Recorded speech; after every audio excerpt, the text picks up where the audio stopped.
All right, so are you ready to dig into asking and answering questions with this book? So this book is called The Girl Who Loved Wild Horses. Now, this story is about a Native American girl who has a really good connection with wild horses. She loves wild horses, or horses that roam freely. Okay, so think about what we talked about. When do good readers ask questions?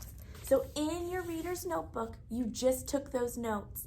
You need to, if you have a page next to it or you need to turn the page, go ahead and do that, because that is where we're going to record our questions today. So when do good readers ask questions? Well, let's go ahead and split our reader's notebook in half. Okay? Good readers ask questions before the story even starts. So I want you to take the first line and just write before.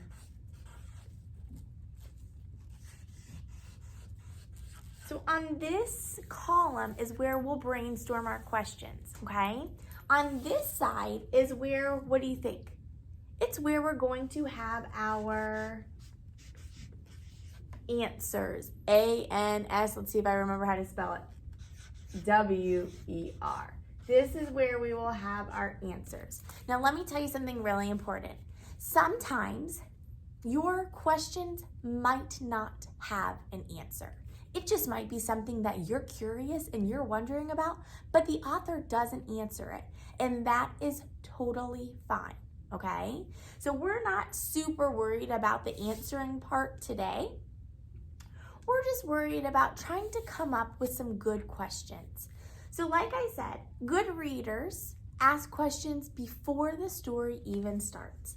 So I'm going to show you this cover, and I want you to take a minute right now and I want you to write down a question that you are wondering before we even start this story.